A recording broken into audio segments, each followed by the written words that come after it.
Bismillahirrahmanirrahim. Assalamu alaikum wa rahmatullahi wa barakatuh. Welcome to you. Hoş geldiniz. Hoş geldiniz.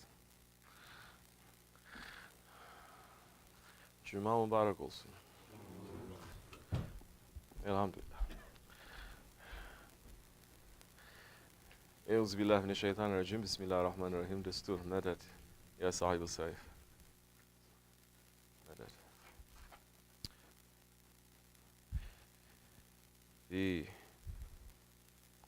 One of the blessings, big blessings, that is only given to this nation, the nation of the most beloved one in divine presence, the nation of the Hatmi Rasul, the nation of the last prophet, is Friday. Friday. Friday that is given only to this nation, not to earlier nations. The holiness of this day, it is more holy than the two Eids combined. It is a day, Jumu'ah is a day of gathering. So many events in Islam, so many events in this history of the world, in all of the earlier prophets too, happened on a Friday. And so many events that is going to happen in the future is going to happen on a Friday. The last ayats that came, where Allah subhanahu wa ta'ala is saying, today I have perfected your religion for you, and I have chosen Islam to be your religion. A couple of other ayats before and after. It happened also. Which day did it happen? It happened on a Friday. One Yahudi came to Hazrat Umar and saying, if Allah had revealed to us like an ayat like this to the Bani Israel to say that today I've perfected your religion, we were going to declare and eat on that day, he's saying, a celebration. Hazrat Umar says, what do you know? It is already an Eid for us. We did celebrate when Allah subhanahu wa ta'ala gave the last words, the last ayat from the Quran al-Karim to the Holy Prophet ﷺ, because that happened on a Friday. And that happened on the day of Arafah. And that happened on the Hajj. And that happened on the Hajjul Akbar. So, from Hajjul Akbar to Rabiul Awal, Holy Prophet ﷺ passed a few months after that Hajj. So, one of the blessings that is given to this nation, it is the Jumu'ah. And it is one of the things that this nation has in the Akhir Zaman, they have dropped. From individuals to communities to countries, they have dropped the Jumu'ah. Maybe exceptions, a few places here and there. Maybe exceptions, a few countries maybe here and there. But observance of the Jumu'ah, it is not just to declare a holiday. Then the whole day you're going to be spending in the way of the ego again. The meaning of the Jumu'ah is that from Thursday night when the Jumu'ah enters, because in Islam, the day begins at sundown. So, when the day enters, Thursday night, it is a holy night. And that is when all the tarikats, they're having the zikr on that night, welcoming the Jumu'ah. And from that time onwards, people will start to get ready for the Jumu'ah in the old days.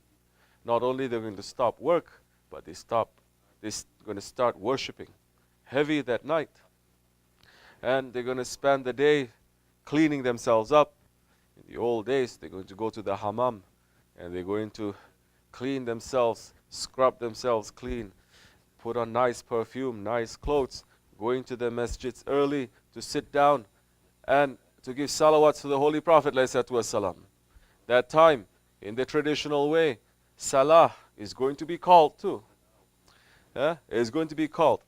Sometime before the Jumu'ah, Azan is the Zuhr time, it enters, the Salah is going to be called. And there's special, Salah is a special salawats, special praisings of the Holy Prophet ﷺ, that will be called at that time, praising Holy Prophet. And that was done during the old days. Not so old too. Not 500 years, not 800 years, not 1,000 years. It was done less than 100 years. And in some areas of the world, Salah is still called. And the OSMANLI Naqshbandi Dergah is one of the few places and one of the few dergahs in this world. Don't doubt. Alhamdulillah, with the blessings of our Sahibul Saif, he has taught us all the forgotten sunnats. And we are calling Salah every Friday without fail, inshallah Rahman, until Judgment Day. And we have some brothers, they are doing it. And they are training other people to do it. This is a forgotten sunnah. So, Salah to be called, that is important. People coming to the Jummah, coming to the masjids early. In the old days, not the men's or the women's, especially the women's, they'll be fighting to be the ones who's going to get the barakat, the blessings of cleaning the masjids. They'll be fighting with each other to say, next week I'm going to clean. Okay, you clean next week. No, I'm going to clean. They're going to fight with each other to get the blessings of coming to the masjids, to clean the masjids. Now, females only know how to come last minute, shaking like this, and to sit down, and to pray, mashallah. Hizmat is something else, ibadat is something else.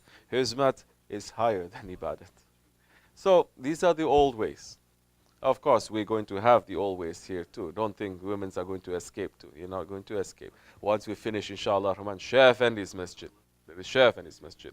Once it's finished, then we will open up ways that people will get the blessings without going through so much hardship.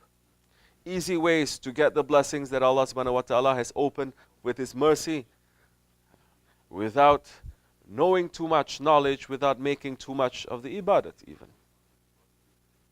So, to sit and to make the salawats of the Friday, there's so many salawats that you can do. In the old days, so many salawats that you can do, which Holy Prophet ﷺ is saying, if you make 1,000 times, doesn't matter the number.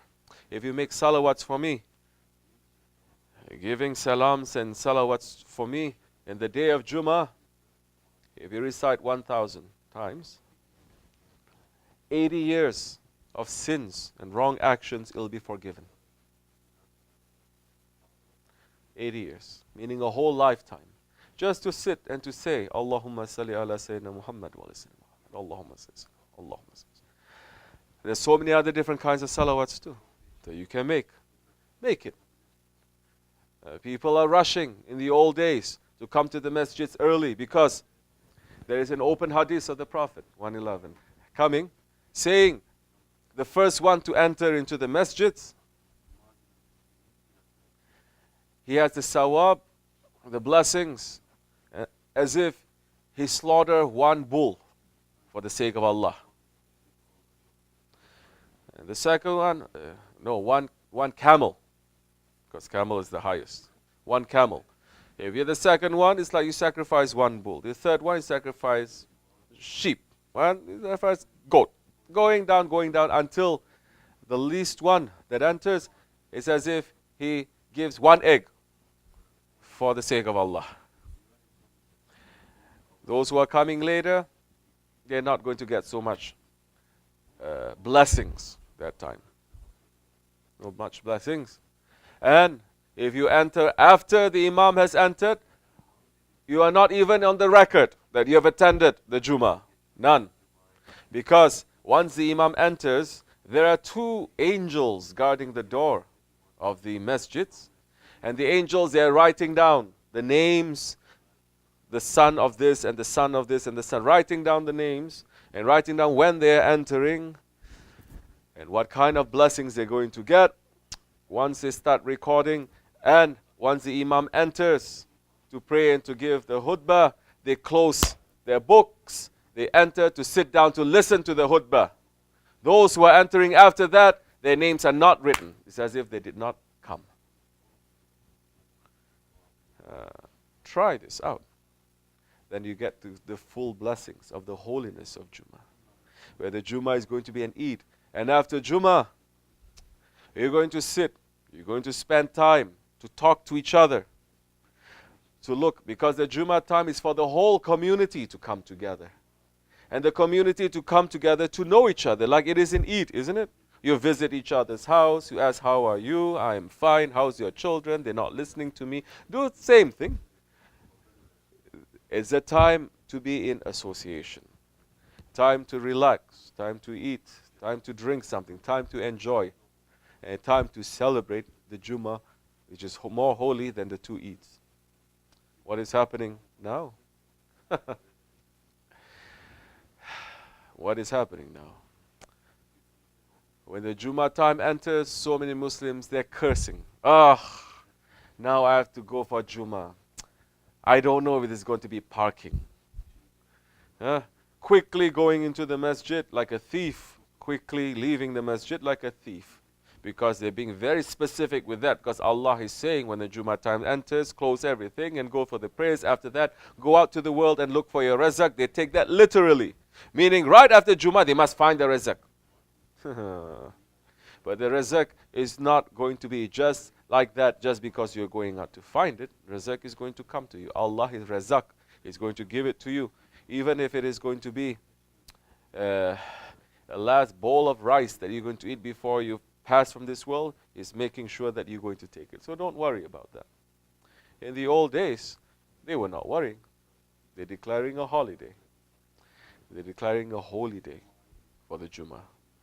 Now, what about the Jumu'ahs in holy days and holy nights? The Jumu'ahs during this time of Rabiul Awal? Only certain places. They're going to stop everything and say that now we have to celebrate it properly. Alhamdulillah, with Chef and his blessings, the OSMANLI Naqshbandi Dergah is celebrating that properly. We're not doing it just because it's Rabiul Awal. We're not doing it just because it's Ramadan. We're not doing it just because it's Rajab, Shaban. We're not doing it. We're doing it every Jumu'ah, alhamdulillah, with the blessings and the support of our Shaykh.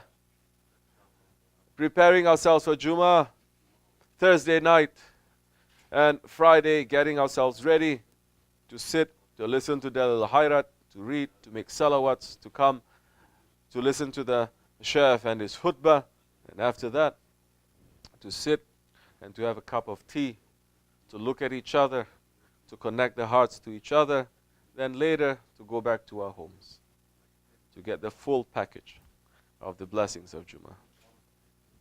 This is a lost tradition. This is a lost sunnah. Who is celebrating that? Brother, I don't have time. Brother, which planet you're living on, brother? We have to go to work. We have to do this. We have to do that. Of course. Never ending. Letting the dunya to give orders of how you should be living your akhirat life, how you should be earning for your akhirat life. Of course, if you are working, your hands are tied, that's something else. And for those ones who sincerely want to do it properly, our prayers are with them. But to those ones who are ignorant, and those ones who are arrogant, and those ones who are stubborn, and they try to make excuses for themselves, those ones, they are not going to find ease.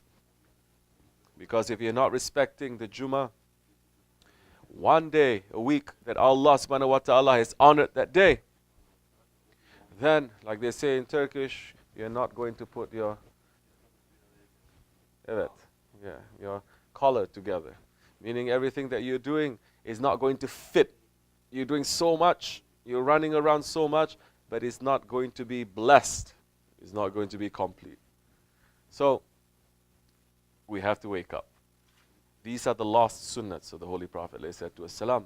And this is what tariqats they are offering. Start from that, because now this is a lifestyle. Now, what we're doing on a Jumu'ah is we're changing our lives.